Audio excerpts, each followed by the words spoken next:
नमस्कार, आप देख रहे हैं जोहार झारखंड। मैं हूं आपके साथ विभा उपाध्याय। बुलेटिन की शुरुआत करेंगे झारखंड के सियासी गलियारे से जुड़ी हुई बड़ी खबर के साथ। जेएमएम ने सहयोगी कांग्रेस और आरजेडी से साफ साफ दो टूक कह दिया है कि अगर बिहार में सम्मानजनक सीटें नहीं मिली तो वो अपने दम पर चुनाव लड़ेगा। तो ये बड़ी खबर इस वक्त झारखंड से। जेएमएम ने आरजेडी और कांग्रेस से सम्मानजनक सीटों की मांग कर दी। अकेले भी चुनाव लड़ सकता है जेएमएम की तरफ से कहा गया कि झारखंड में खुद को इस तरीके से स्थापित करने के बाद झारखंड कांग्रेस और आरजेडी को लेकर दो टूक इस वक्त जेएमएम का ये बयान, जो परेशानी को जरूर कांग्रेस और आरजेडी की बढ़ाता हुआ, क्योंकि सम्मानजनक सीटों की मांग की जा रही है और अकेले भी चुनाव में लड़ने की बात अब जेएमएम की तरफ से कह दी गई है।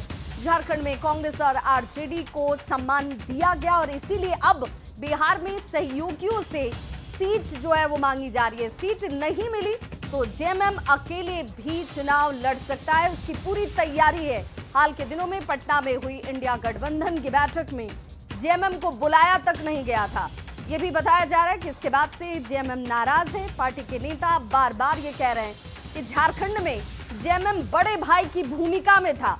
जेएमएम ने कांग्रेस और आरजेडी को पूरा सम्मान दिया। अब बिहार में आरजेडी बड़े भाई की भूमिका में है। आरजेडी की जिम्मेवारी बनती है कि वो बिहार में जेएमएम को सम्मान दे, नहीं तो जेएमएम अपने ही दम पर बिहार विधानसभा का चुनाव जरूर लड़ेगा। हम अपना तैयारी कर रहे हैं। हम एक राजनीतिक स्वतंत्र राजनीतिक दल है, मेरा वहां संगठन है। हम अपनी शक्ति का प्रदर्शन वहां करेंगे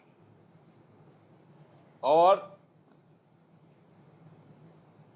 यदि उनको एकोमोडेट करना है तो करें, लेकिन राजद को ये बात और कांग्रेस को ये बात हम लोग बता देना चाहते हैं कि उनको ससम्मान हम लोग अपने साथ रखे हैं।